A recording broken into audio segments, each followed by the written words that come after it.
Hay una pregunta que durante siglos ha flotado sobre las gigantescas aguas del Océano Pacífico. ¿Es posible que los antiguos polinesios, probablemente los mejores navegantes de la historia, se hayan encontrado con los nativos americanos mucho, pero mucho antes de que Colón siquiera soñara con sus viajes? Era un misterio increíble, lleno de pistas que parecían llevar a algo, pero sin una prueba final contundente. Bueno, hoy vamos a desentrañar cómo la genética moderna finalmente resolvió este enigma y, al hacerlo, nos reveló una historia de contacto muchísimo más antigua y amplia de lo que nadie se había atrevido a imaginar. Muy bien, vamos a meternos de lleno en esto. El corazón de todo el misterio arranca con algo que parece súper simple: el camote, también conocido como batata. Este cultivo es originario de los Andes en Sudamérica. Sin embargo, cuando los exploradores europeos llegaron por primera vez a la Polinesia, se quedaron helados al encontrarlo creciendo en islas remotas, a miles de kilómetros de distancia. Y lo más loco de todo es que el nombre que le daban los polinesios, Kumala, es casi idéntico a Kumal, la palabra que usaban algunos pueblos indígenas en Ecuador y Colombia. Entonces la pregunta era obvia: ¿cómo demonios será esto posible? Y con esa pregunta, gente, se abrió una de las historias de detectives más fascinantes de la arqueología. Durante décadas, investigadores de todo el mundo fueron juntando pedacitos de evidencia como migas de pan que apuntaban a un posible viaje a través del Pacífico, una hazaña de navegación que habría conectado dos mundos que, hasta ese momento, todos creían completamente separados. Las pistas eran realmente buenas. No era solo el camote, también estaba la calabaza de botella, otra planta de origen americano que apareció en la Polinesia prehistórica. Estos hallazgos botánicos fueron los que inspiraron al legendario explorador noruego Thor Heyerdahl. En 1947, él construyó su famosa balsa, la Kon-Tiki, y se lanzó a navegar más de 6.000 kilómetros desde Perú hasta las islas Tuamotu. Con eso demostró que, al menos en teoría, el viaje era posible. Pero claro, los críticos decían: un momento, esto no prueba nada definitivo. Argumentaban que las semillas podrían haber flotado a través del océano, llevadas por las corrientes. Así que la idea del contacto seguía siendo una teoría fascinante, sí, pero muy debatida. Ojo, que esto no era una idea loca de unos pocos, ¿eh? Como lo señala este importantísimo estudio de la revista Nature, era una pregunta científica seria, una que había capturado la imaginación de generaciones de académicos. Pero para poder resolverla de una vez por todas, se necesitaba un nuevo tipo de evidencia. Una que no se encontrara en vasijas de cerámica o en restos de plantas, sino que estaba escrita en el mismísimo código de la vida. Y bueno, si buscas pruebas genéticas para este encuentro, ¿a dónde vas primero? Obviamente al lugar más lógico: Rapa Nui, la famosa isla de Pascua. Era el punto de encuentro geográfico, la isla polinesia habitada más cercana al continente americano. Pero en lugar de respuestas claras, los primeros estudios genéticos se toparon con un callejón sin salida que la verdad hizo que el misterio se volviera aún más profundo. Por su ubicación y por su cultura tan única, con esas estatuas gigantescas, los Moai, Rapa Nui parecía el candidato perfecto para ser el escenario de este primer encuentro. Si el contacto había ocurrido en algún lugar, tenía que haber sido ahí. Así que los científicos se lanzaron de cabeza a analizar el ADN de sus habitantes, esperando encontrar la firma genética de ese antiguo encuentro, la prueba definitiva. Y acá es donde la trama se complica, pero de verdad. En 2014, un estudio del genoma de los habitantes modernos de Rapa Nui encontró una clara herencia nativoamericana y concluyó que el contacto tuvo que haber sido antes de que llegaran los europeos. Listo, parecía que el caso estaba cerrado. Pero, solo 3 años después, otro estudio analizó restos de esqueletos antiguos de la isla, de antes de la llegada europea, y no encontró ni un solo rastro de ADN nativo americano. Su conclusión fue, por supuesto, la totalmente opuesta. La mezcla ocurrió después de los europeos. Imagínense el lío en la comunidad científica. Teníamos 2 estudios de altísima calidad, publicados en revistas prestigiosas, que llegaban a conclusiones diametralmente opuestas.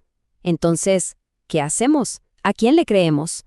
Este punto muerto científico significaba una sola cosa: la respuesta no estaba solo en Rapa Nui. Para resolver este rompecabezas, los investigadores necesitaban pensar en grande, mirar más allá de una sola isla y analizar el panorama genético de todo el Pacífico. Y justo en ese punto muerto, llega el estudio que lo cambió todo.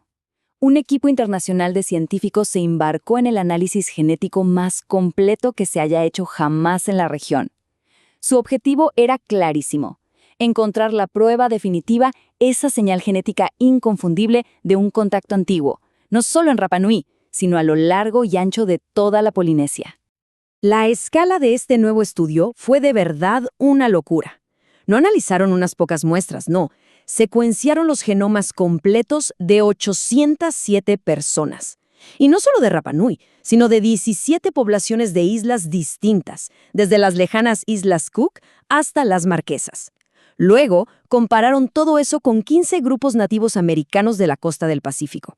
La idea era lanzar una red genética pero tan amplia, que pudiera capturar una historia que los estudios anteriores, por estar más enfocados, se habían perdido. Y al analizar esta montaña de datos, los científicos descubrieron algo totalmente inesperado. Usaron una técnica que se llama análisis de ADN Mixture, que es básicamente como desarmar un Lego genético para ver de dónde viene cada pieza. Y claro, como se esperaba, los isleños eran mayoritariamente polinesios, con un poco de mezcla europea de la época colonial. Pero de repente, en 4 grupos de islas del este de la Polinesia, incluyendo Rapa Nui, Mangareva, las Marquesas y las Palliser, apareció no una, sino 2 señales genéticas distintas de ascendencia nativo-americana. Este fue el momento eureka. Las 2 señales contaban 2 historias completamente diferentes. La primera señal, la del sur de América, coincidía con el ADN de los mapuches de Chile y, dato clave, siempre aparecía junto con ADN europeo. Esta era la mezcla moderna, que seguramente venía de los chilenos que se mudaron a Rapa Nui después de que Chile la anexara en 1888. Pero la segunda señal, la de América Central, era otra cosa. Coincidía con el ADN de grupos indígenas de Colombia y, lo más importante de todo, se encontraba mezclada únicamente con ADN polinesio. No había ni un rastro de herencia europea. Esta era la señal antigua que todos estaban buscando. Los estudios anteriores no estaban equivocados, simplemente estaban viendo partes distintas de una historia mucho más compleja. Esto quería decir que el misterio era mucho más grande que solo Rapa Nui. La prueba de este encuentro ancestral estaba esparcida por un área gigantesca del Pacífico Oriental. El contacto no había sido un evento aislado en una sola isla, no. Fue un acontecimiento cuyo legado genético se había dispersado como semillas por miles y miles de kilómetros de océano abierto. Ok, con la prueba definitiva en la mano, la investigación pasó a las 2 preguntas del millón. ¿Cuándo ocurrió exactamente este contacto? ¿Y de dónde, con precisión, venía el grupo nativo americano? Bueno, la genética también tenía las respuestas para eso. El ADN, en cierto modo, funciona como un reloj. Cuando 2 poblaciones se mezclan, los segmentos de ADN de cada ancestro se pasan a las siguientes generaciones.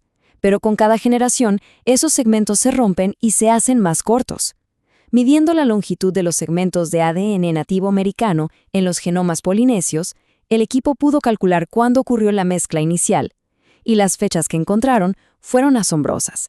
Todas se agrupaban alrededor del año 1200 después de Cristo, siglos antes de que cualquier barco europeo se asomara por el Pacífico. Y ese momento coincidía perfectamente con el auge de la gran expansión polinesia. Y esto cambia por completo la narrativa. Fíjense, la fecha de contacto más tardía es en Rapa Nui, alrededor del año 1380. Pero las fechas en las otras islas, como las Marquesas, eran casi 200 años más antiguas. Esto sugiere algo increíble. El primer contacto no ocurrió en Rapa Nui. Lo más probable es que Rapa Nui fuera colonizada por viajeros polinesios que ya llevaban en su ADN esta doble herencia, polinesia y nativoamericana. Y lo más impresionante es la precisión de la genética moderna. No solo dijeron Sudamérica, ¿no? Al comparar la firma genética con la de varios grupos a lo largo de la costa del Pacífico, encontraron una coincidencia abrumadora. La fuente más probable era un grupo relacionado con el pueblo indígena Zenú del norte de la actual Colombia. Y ahí fue cuando todas las piezas del rompecabezas finalmente cayeron en su lugar. Fue un momento perfecto. La genética apuntaba a Colombia.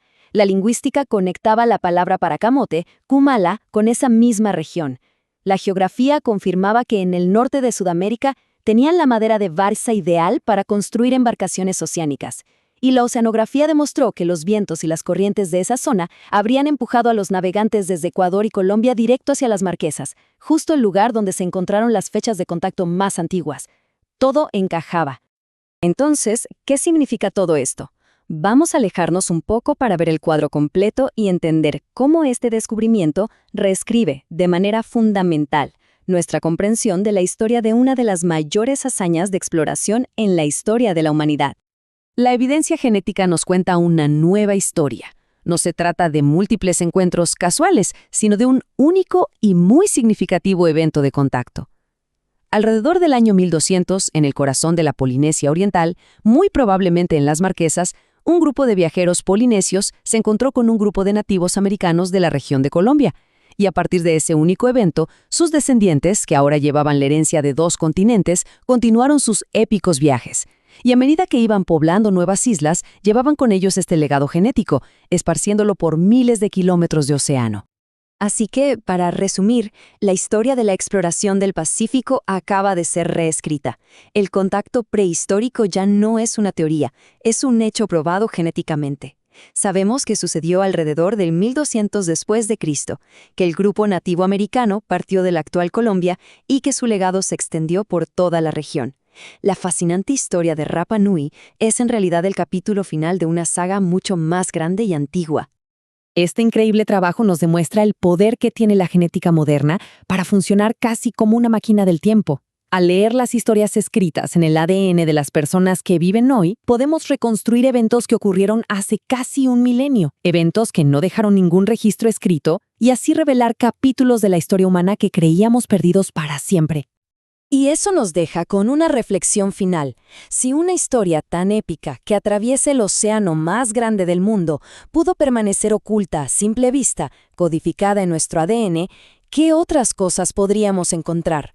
El genoma humano es un archivo viviente de nuestro pasado, y la verdad es que apenas estamos empezando a aprender a leer sus páginas.